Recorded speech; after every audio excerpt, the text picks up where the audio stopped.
Halo Sobat Denok Ayu semua, terima kasih karena masih setia menunggu video-video terbaru dari Denok Ayu Novel. Jangan pernah lupa ya untuk selalu subscribe, like, and comment, agar Denok semakin semangat upload videonya. Menantu terbaik bab 628 kunjungi Gunung Kiandu. Jiarong, kamu tidak bisa membayar mereka uang, mereka penipuan. Melihat menantu laki-lakinya akan kehilangan uang untuk sekelompok orang ini, Jiang Jingren segera cemas, dan buru-buru berdiri untuk membujuk Lin Yu. Ayah, tidak apa-apa, kita merusak barang orang lain, kita benar-benar harus kehilangan uang. Lin Yu samar-samar berkata kepada Lao Zhangren. Oke, nak, senang. Ketika beberapa anak muda melihat kata-kata Lin Yu, ekspresi mereka mereda. Salah satu dari mereka buru-buru berjalan ke kios, mengambil beberapa pecahan porselen di tanah, dan berkata, ini adalah botol pegas pot giok biru dan putih dari dinasti Yuan. Sekarang harga pasaran sudah dijual sampai puluhan juta, kami hanya membiarkan Anda membayar 8 juta, yang sudah sangat mahal bagi Anda orang luar. Lin Yu melirik apa yang disebut botol pot giok biru dan putih di tangannya, dan melihat bahwa itu adalah botol pecah biasa, dan berkata dengan ringan, kamu punya barang mahal di kios. Apakah kamu takut seseorang akan merebutnya? Sial, apa yang kamu bicarakan, rumput, saya tidak tahu semua orang di daerah ini, yang berani menangkap saya. Long Mao berdiri saat ini, memegangi kepalanya dengan rasa takut yang bangga, melawan Lao Su benar-benar lelah menjadi bengkok. Jangan omong kosong, transfer uang cepat. Di belakang Huang Mao, seorang pria jangkung dan kuat berdiri dan meremas tinjunya dengan dingin ke arah Lin Yu. Jika tidak, aku akan membiarkan kalian semua orang asing yang tidak keluar dari ibu kota. Sungguh nada yang besar. Lin Yu tersenyum tipis padanya, dan berkata, kamu penduduk setempat, apakah kamu merasa lebih unggul dengan cara ini? Omong kosong, kamu Terapin Selatan, ketika kamu datang ke ibu kota kami untuk bermain, kamu harus mematuhi aturan orang-orang kami di Beijing. Jika ada yang rusak, kamu harus membayar. Cao Mao mengangkat kepalanya tinggi-tinggi dan berkata dengan bangga, dia telah melakukan penipuan semacam ini kepada orang luar selama 5 atau 6 tahun, dan dia telah mencoba berulang kali setiap kali.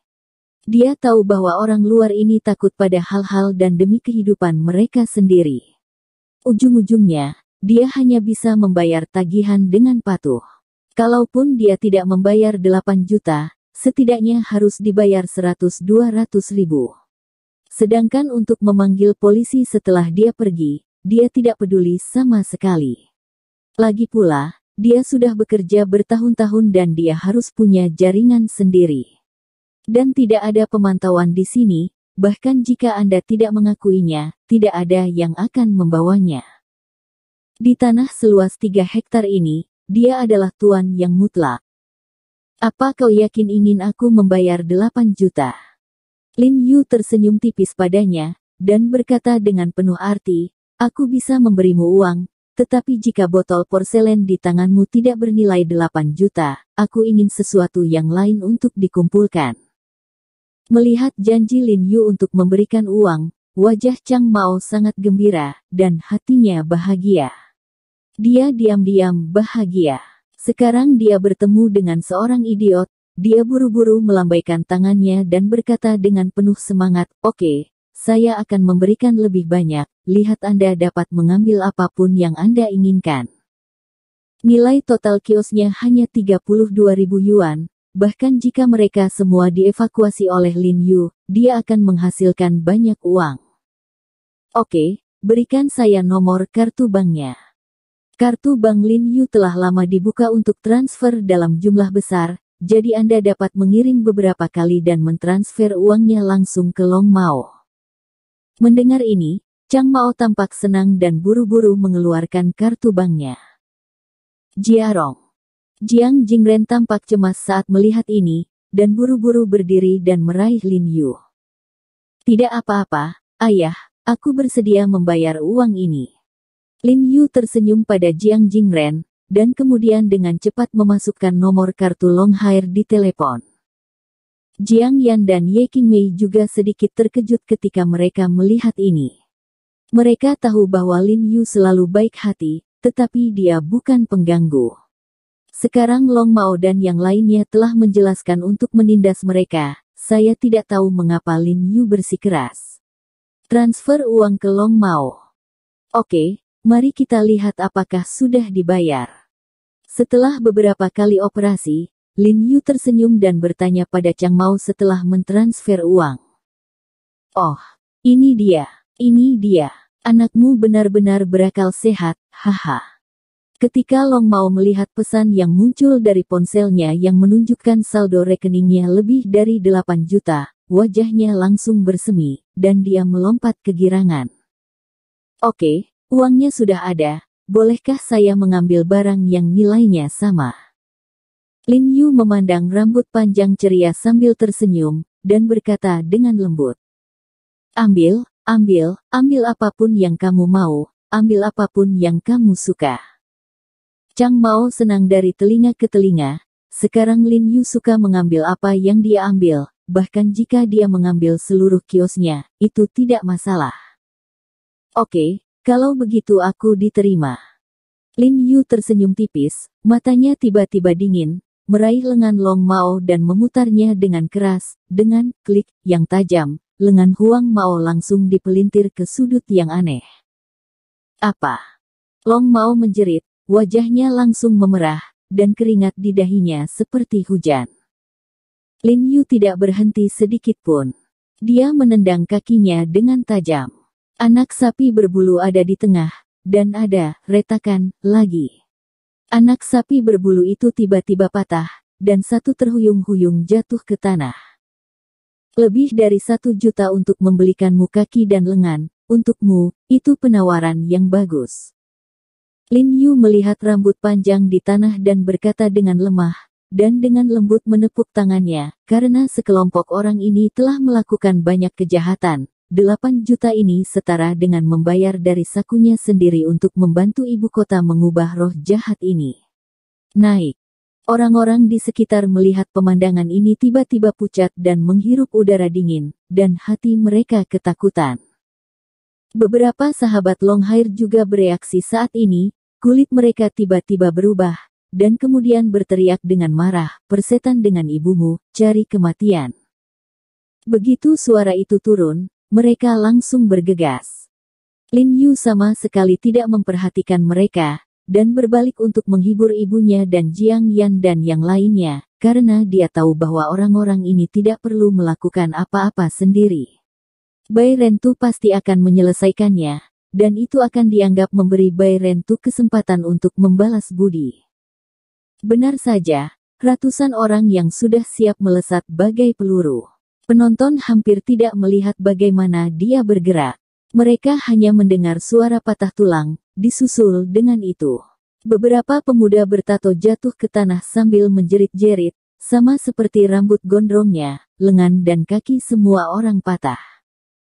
Kulit setiap orang menjadi pucat, dan mereka mundur ke samping dengan suara membujuk kelompok orang yang tadi membantu Cao Mao berpura-pura tidak mengenal Cao Mao. Namun, pria jangkung dan kekar itu hanya tidak melangkah maju. Setelah melihat tubuh Bai Rentu, ekspresinya tiba-tiba berubah, tapi ekspresinya masih tenang. Melihat Bai Rentu sudah mengangkat matanya untuk menatapnya, dia menggerutu. Dia meludah, dan berkata dengan sungguh-sungguh, saya peringatkan, jangan datang, jika Anda bertarung dengan saya, Anda pasti akan kehilangan kedua belah pihak. Saya telah belajar kungfu dari Master Kuil Qiandu. Lin Yu, yang sedang sibuk berbicara dengan Jiang Yan dan yang lainnya, tiba-tiba mengubah wajahnya ketika mendengar kata-kata ini. Tiba-tiba dia menoleh dan meneriaki 100 orang, Kakak Niu, hati-hati, dia. Dia ingin memperingatkan Bai Rentu bahwa pria tinggi dan kuat ini luar biasa terampil, tetapi sebelum dia bisa menyelesaikan kata-katanya, tubuh Bai Rentu tiba-tiba melompat keluar. Pria jangkung dan kokoh itu segera menyambar sepeda di sampingnya, menari dengan penuh semangat, dan berkata dengan marah, menderita sampai mati. Sebelum dia bisa mengucapkan kata terakhir, dia tiba-tiba merasakan sakit yang tajam di perutnya, seolah-olah dia ditabrak oleh mobil yang sedang melaju. Dia terbang keluar dengan menderu-deru, lalu jatuh dengan keras ke tanah, dan kemudian dia mengembuskan napas. Seteguk besar darah keluar, saya mengandalkan. Bai Rentu bergegas ke arahnya, meraih lengannya, dan memberinya isyarat untuk memutar lengannya. Tunggu. Lin Yu buru-buru berteriak pada pembantaian 100 orang, merasa sedikit terkejut, dia tidak berharap pria jangkung dan kuat ini begitu tidak berguna. Bai Rentu menanggapi dengan cepat, dan buru-buru melepaskan tangannya, tetapi pria jangkung dan kuat itu masih mengerang dan melolong. Lin Yu melangkah maju dengan satu langkah, dan berkata dengan dingin kepada pria jangkung dan kuat di tanah, katakan, apa hubungan antara kamu dan orang di kuil Qiandu? Tidak, itu tidak masalah. Pria jangkung dan kuat gemetar ketakutan, memegangi lengannya dan berkata sambil menangis. Bukankah kamu baru saja mengatakan bahwa kamu belajar kungfu dari orang-orang Qiandu Guan? Lin Yu bertanya dengan dingin, jika kamu ingin menjaga lengan dan kakimu, kamu sebaiknya mengatakan yang sebenarnya. Saya mengatakan yang sebenarnya. Pria tinggi Zuang berkata sambil menangis, Qiandu Guan memang merekrut murid pada saat itu, dan saya juga pergi untuk mengikuti ujian. Tetapi mereka berkata bahwa saya terlalu buruk kualifikasi dan mengusir saya. Tetapi saya tahu bahwa semua orang di dalamnya tahu bagaimana melakukannya, dan itu jenis kungfu yang sangat kuat. Melihat bahwa dia sepertinya tidak berbohong, Lin Yu tidak bisa membantu tetapi merasa sedikit kecewa. Awalnya, dia pikir dia telah bertemu dengan seorang murid dari kuil Qiandu, jadi mungkin dia bisa menanyakan sesuatu dari mulutnya. Tuan, ini Gunung Qiandu di ibu kota, Qiandu Guan. Bai Rentu di samping tiba-tiba bertanya dengan suara rendah, dan kemudian melihat kembali ke Gunung Qiandu yang menjulang tinggi di kejauhan, dengan cahaya aneh di matanya. Kakak Niu, apakah kamu tahu Qiandu Guan ini? Mata Lin Yu berbinar dan bertanya dengan cemas. Bersambung. Terima kasih sahabat Denok yang sudah mendengarkan video ini. Jangan lupa like, komen, and subscribe ya. Terima kasih.